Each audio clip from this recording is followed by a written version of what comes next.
अब एक बड़ी खबर आपको बता दें, इस वक्त पूरी दुनिया की निगाहें ईरान और इजराइल के ऊपर जाकर टिक गई हैं। वर्ल्ड वॉर का नया फ्रंट इन दोनों देशों के टकराव से खुल गया है। इजराइल ने शुक्रवार को ईरान को 13 अप्रैल को हुए हमले का जवाब दे दिया है। अब जिसके बाद अब तक क्या हुआ और ईरान इजराइल युद्ध की ताजा अपडेट क्या है, आइए अब आपको बताते हैं। सबसे पहली खबर आप जान लीजिए, ईरान पर इजराइल के हमले में एक की मौत हो चुकी है। इस्फहान के एयरबेस के पास बहुत बड़ा हमला हो चुका है जिसमें एक शख्स की मौत की खबर है। इजराइल ने इस्फहान में ईरान के एक हथियार डिपो को निशाना बनाया और ये डिपो ईरान के पॉपुलर मोबिलाइजेशन फोर्सेस का था। हालांकि ईरान ने हमले में नुकसान की खबर का खंडन कर दिया है और जल्द ही काउंटर अटैक का दावा भी कर दिया है। दूसरी खबर क्या है वो भी आपको बता देती हूं। पश्चिमी मीडिया पर ईरान का निशाना। ईरान के विदेश मंत्री ने बहुत बड़ा दावा किया और दावा यह है कि पश्चिमी मीडिया ने इजराइल की हार को जीत के रूप में पेश करने के लिए इस घटना को बड़ा चढ़ाकर पेश करने की कोशिश की है। तीसरी खबर यह है कि तेल अवीव के लिए उड़ान पर रोक लग गई है। इजराइल ईरान तनाव के बीच भारत सरकार ने एक बड़ा फैसला ले लिया है। सरकार ने तेल अवीव के लिए एयर इंडिया की सभी उड़ानें रद्द कर दी हैं। 30 अप्रैल तक विमानों की आवाजाही पर रोक लगा दी गई है। चौथी बड़ी खबर यह है कि इजराइल के हमले को ब्रिटेन का समर्थन। ब्रिटेन ने इजराइल के खिलाफ ईरान के लापरवाह और खतरनाक हमले की निंदा की है और यह कह दिया है कि इजराइल को आत्मरक्षा का अधिकार अवश्य है। पांचवी और बड़ी खबर इसी से जुड़ी यह है कि ईरान के राष्ट्रपति का बयान सामने आ गया है। ईरान के शहर दमघान की यात्रा के दौरान ईरान के राष्ट्रपति ने इजराइल के खिलाफ हालिया मिसाइल और ड्रोन हमले को अपने देश के लिए गौरव और शक्ति का स्रोत बता दिया है।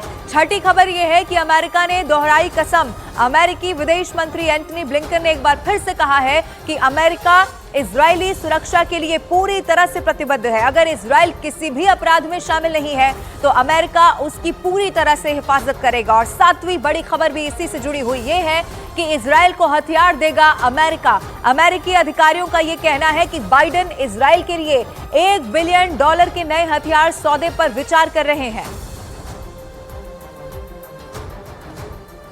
अब इजराइल के ईरान पर हमले के बाद से ही ये कयास लगाए जा रहे थे कि नेतन्याहू जवाबी कार्रवाई जरूर करने वाले हैं। शुक्रवार को वो घड़ी आ गई जब इजराइल ने ईरान के रणनीतिक रूप से सबसे अहम शहर में जवाबी हमला कर ईरान को इस बात का एहसास करा दिया कि वो जब चाहे ईरान में जहां भी चाहे मिसाइलें बरसा सकता है।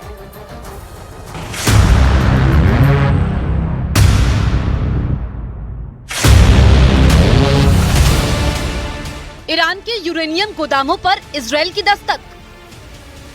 ईरान को इजराइल का सख्त संदेश। सैन्य अड्डे के बदले सैन्य अड्डे पर target.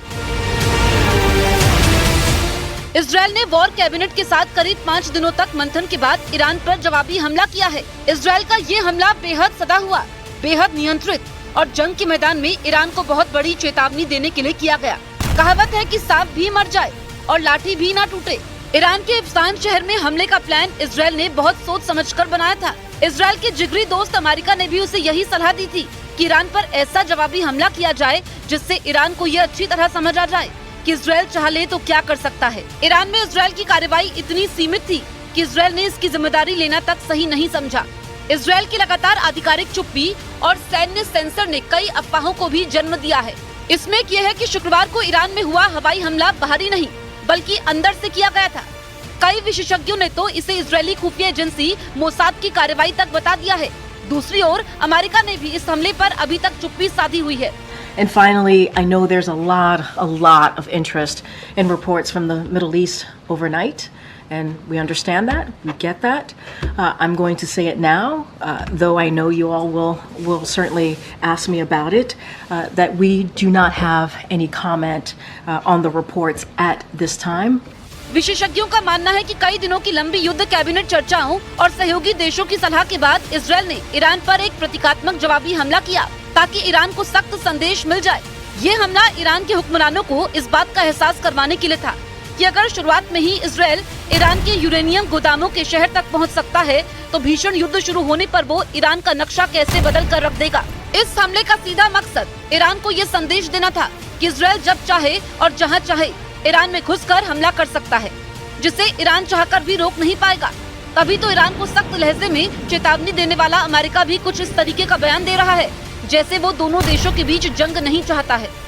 We have been very, very clear from here, from the beginning, that we do not want to see this conflict escalate. We continue to consult with our allies and partners, including in the region, obviously, and to reduce further risk of escalation. माना जा रहा है कि Iran के सीधे हमले से प्रभावित इजरायल का एकमात्र लक्ष्य बस संदेश पहुंचाना था, क्योंकि ईरान ने इजरायल के नेवातिम वायुसेना बेस पर हमला किया था। इसलिए इजरायल ने भी ईरान के इस्फहान में एक सैन्य अड्डे को निशाना बनाया। IDF अधिकारियों के मुताबिक विचाराधीन बेस एक प्रकार से नेवातिम वायुसेना बेस के बराबर ही है। ये ऐसा हवाई अड्डा है जिसका उपयोग लड़ाकू विमानों और सैन्य परिवहन विमानों की ओर से किया जाता है। इस बेस पर ईरान ने कई तरह के एयर डिफेंस सिस्टम भी तैनात कर रखे हैं, लेकिन इजरायल के हमलों में ईरान का एयर डिफेंस सिस्टम बेअसर रहा। हालांकि ईरान ने दावा किया है कि उसने बाहर से आए 3 ड्रोन को मार गिराया है। और इजरायल ने एक ही साथ अपने 3 दुश्मन देशों पर जबरदस्त हमला बोल दिया है। उसने अपने सबसे बड़े दुश्मन ईरान पर जवाबी हमला बोला, तो दूसरी तरफ अपने पड़ोसी मुल्क लेबनान में आतंकी संगठन हिजबुल्लाह के ठिकानों पर मिसाइलों की बारिश कर दी है। इजरायली वायुसेना के विमानों में दक्षिण लेबनान के अल मंसूरी और इटारून के इलाकों में आतंकवादी संगठन हिजबुल्लाह के सैन्य बुनियादी ढांचे को तहस नहस कर दिया है, जबकि फिलिस्तीन के शहर वेस्ट बैंक में भी इजरायली फोर्स IDF ने घुसकर आतंकियों के ठिकानों पर जबरदस्त रेड की है। और इसी की अलग अलग 3 तस्वीरें आपके टीवी स्क्रीन पर इस वक्त हम आपको दिखा रहे हैं। और इजरायल ने ईरान से बदला लेना अब शुरू कर दिया है, जैसी कि आशंका पहले जताई ही जा रही थी। इजरायल ने ईरान के इस्फहान में हमला कर दिया है। ये ईरान का वो शहर है जहां उसके कई परमाणु अड्डे हैं और ईरान की सेना का बेस भी यहीं पर है। इजरायल आगे क्या करने वाला है, इस्फहान पर हमला उसी की बानगी है।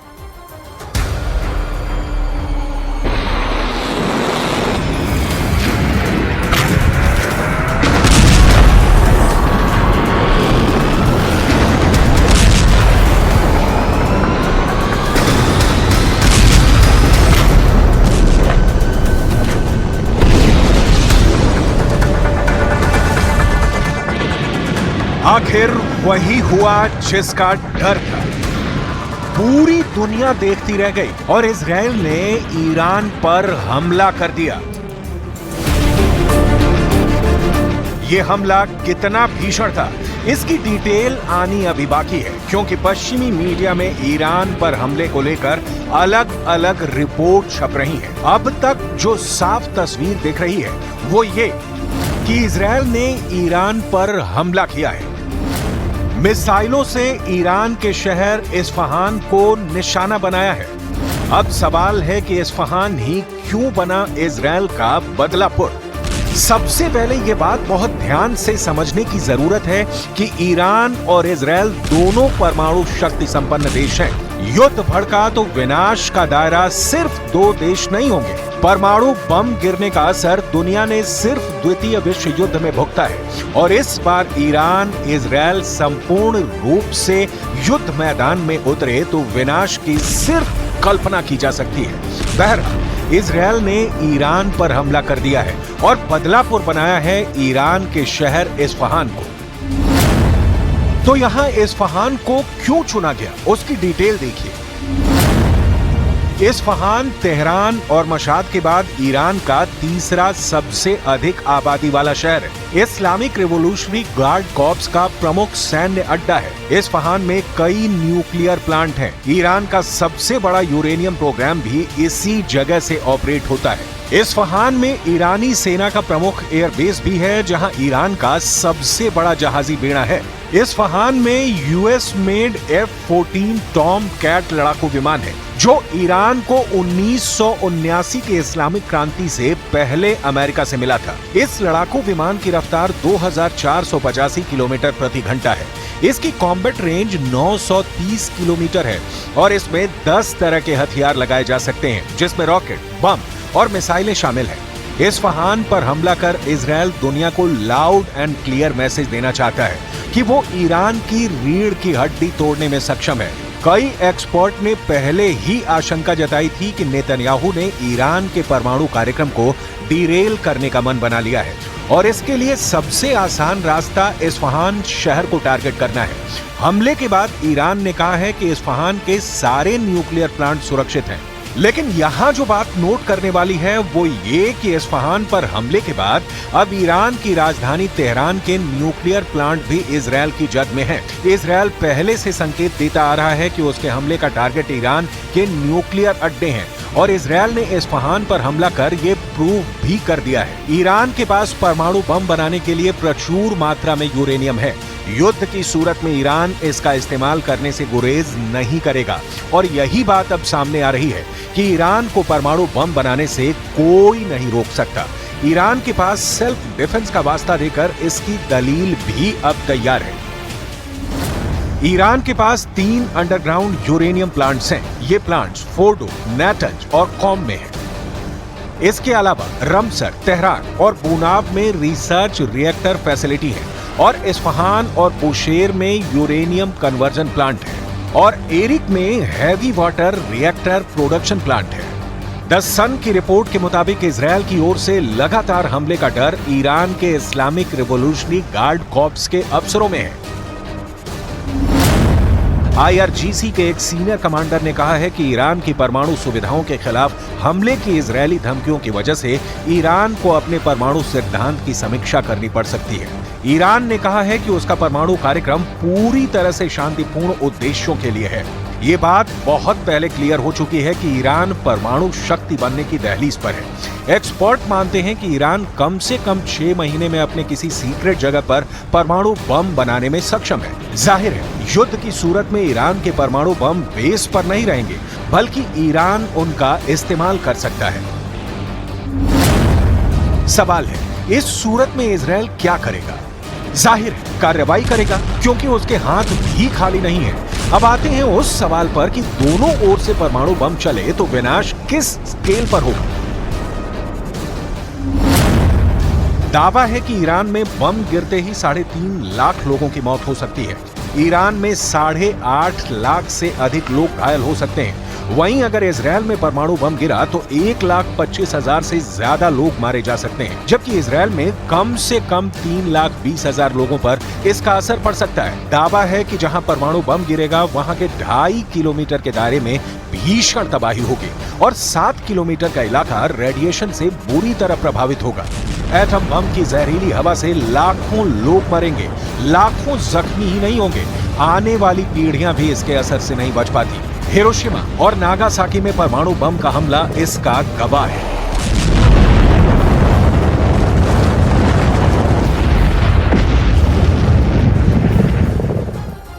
इस महायुद्ध में इजराइल अकेला नहीं है। इजराइल के पास अमेरिका का दम है, ब्रिटेन के लड़ाकू विमान है, फ्रांस के रफाल है, इजराइल के पास नेटो की भी पावर है। लेकिन ईरान भी किसी से कम नहीं है। ईरान के पास मोस्ट पावरफुल पुतिन का बैकअप है। मगर ये महाशक्तियां खुलकर खाड़ी के टकराव में दखल आखिर क्यों नहीं दे रही हैं?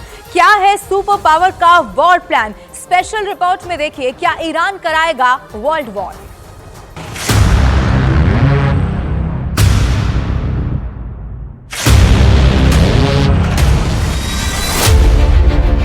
ईरान ने बदल दिया परमाणु सिद्धांत।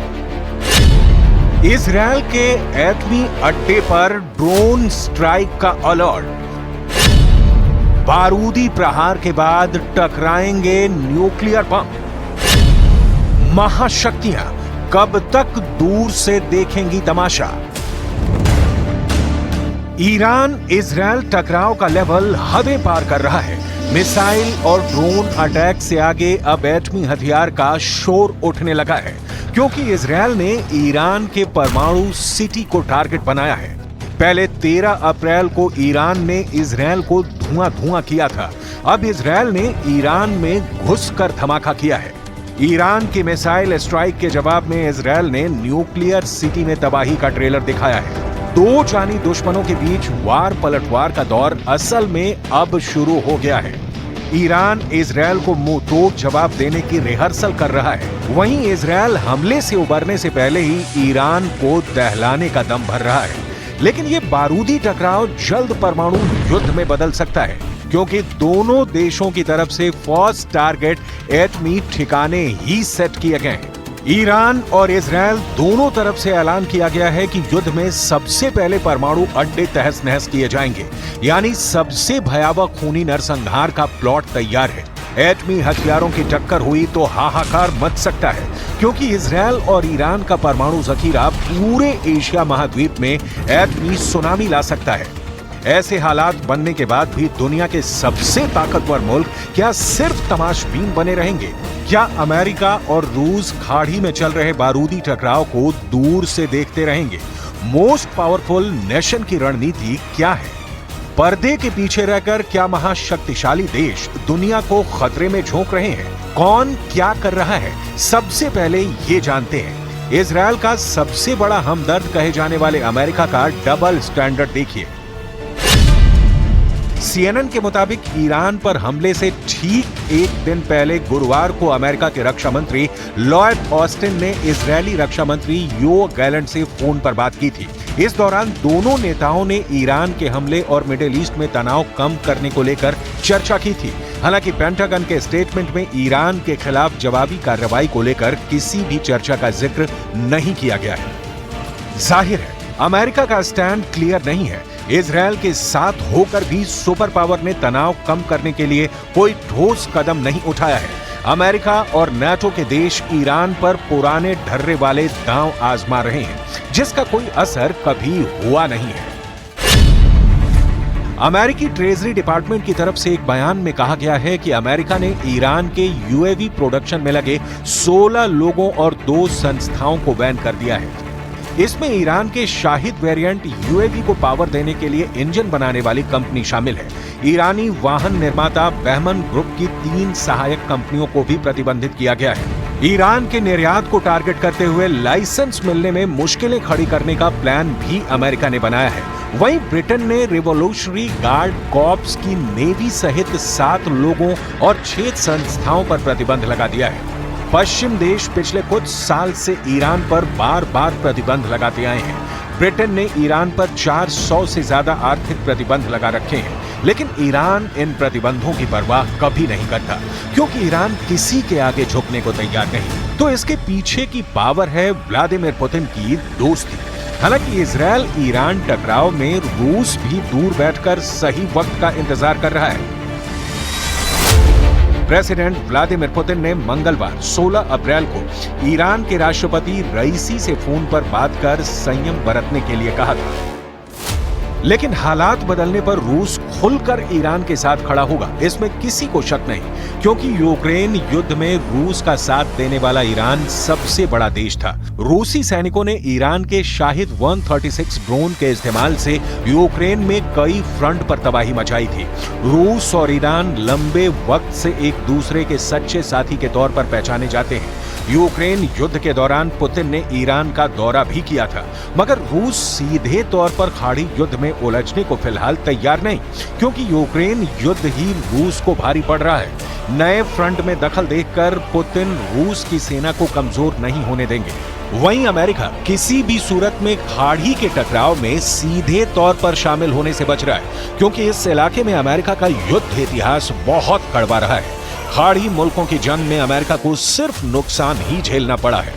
इन्हीं तमाम वजहों से महाशक्तिशाली ईरान और इजरायल के टकराव से दूरी बनाकर चल रहे हैं। लेकिन ये रणनीति पूरी दुनिया को बड़े खतरे की तरफ ले जा रही है। जिस तरह से ईरान और इजरायल आर पार के युद्ध के लिए ललकार रहे हैं, उसे नजरअंदाज नहीं किया जा सकता। अगर कहीं किसी ने गलती से भी न्यूक्लियर अड्डे को निशाना बनाया तो महातबाही की शुरुआत हो जाएगी।